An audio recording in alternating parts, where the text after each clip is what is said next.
Conventional testing strategies. We will focus on strategic issues. Test conventional software.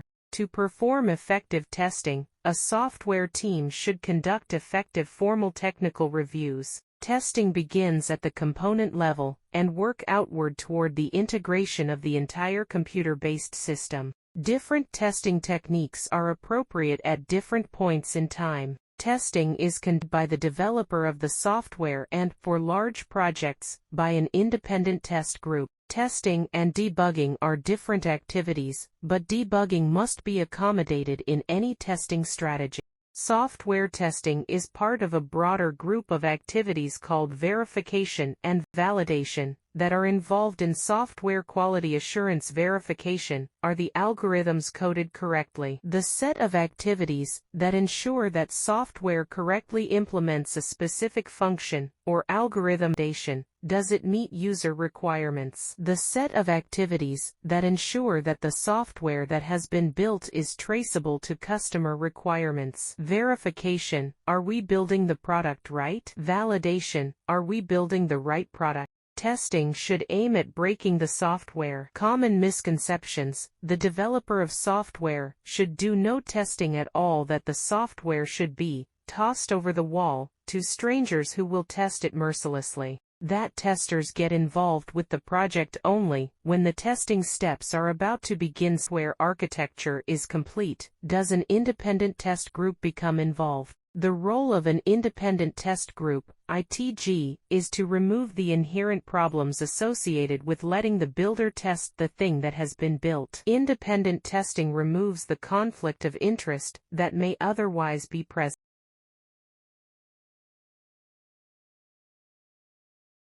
A classic question arises every time software testing is discussed: when are we done testing? How do we know that we've tested enough? Sadly, there is no definitive answer to this question, but there are a few pragmatic responses and early attempts at empirical guidance. By collecting tricks during software testing and making use of existing software reliability models, it is possible to develop meaningful guidelines for answering the question, when are we done testing?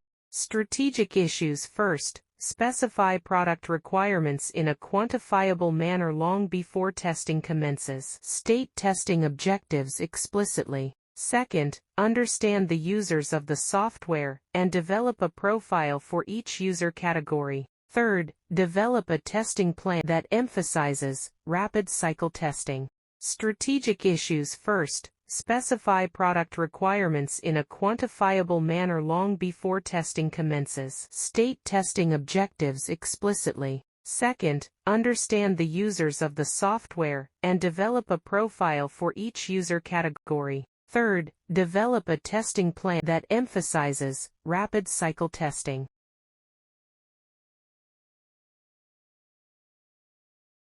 Unit testing considerations. 1. Module interface. Ensure that information flows properly into and out of the module. 2. Local data structures. Ensure that data stored temporarily maintains its integrity during all steps in an algorithm execution. 3. Boundary conditions. Ensure that the module operates properly at boundary values established to limit or restrict processing. 4. Independent paths. Basis paths. Paths are exercised to ensure that all statements in a module have been executed at least once. 5. Error handling paths. Ensure that the algorithms respond correctly to specific error conditions.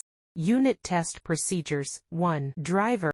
A simple main program that accepts test case data, passes such data to the component being tested, and prints the returned results. 2. Stubs serve to replace modules that are subordinate to, called by, the component to be tested. It uses the module's exact interface, may do minimal data manipulation, provides verification of entry, and returns control to the module undergoing testing. 3. Drivers and stubs both represent testing overhead. Both must be written but don't constitute part of the installed software product. Unit test environment. See the graph displayed here.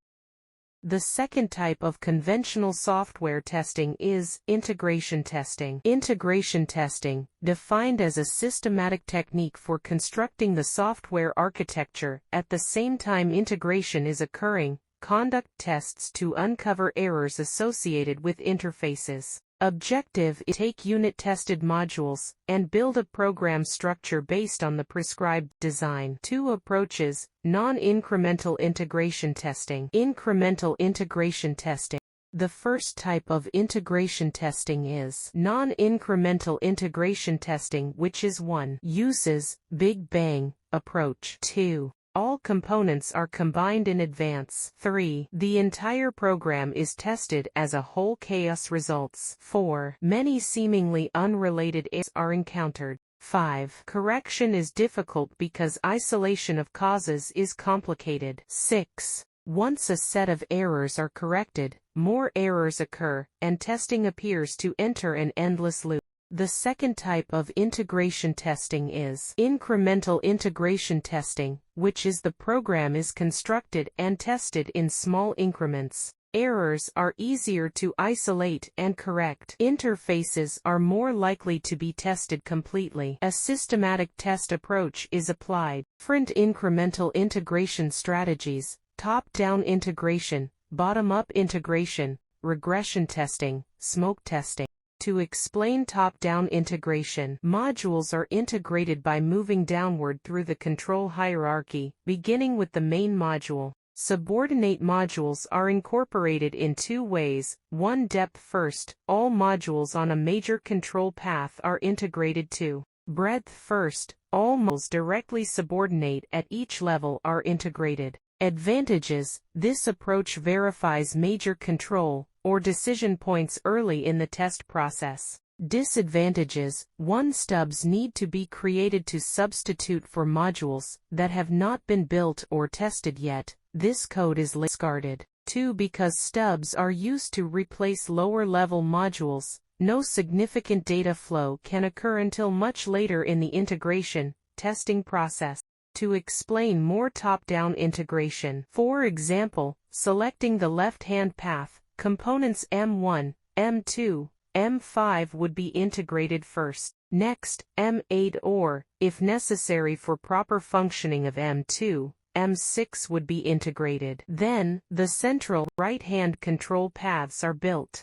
To explain bottom-up integration, integration and testing starts with the most atomic modules in the control hierarchy. Advantages: this approach verifies low-level data processing early in the testing process. Need for stubs is eliminated. Disadvantages: driver modules need to be built to test the lower-level modules. This code is later discarded or expanded into a full-featured version. Drivers inherently do not contain the complete algorithms that will eventually use the services of the lower-level modules. Consequently, testing may be incomplete or more testing may be needed later when the upper-level modules are available.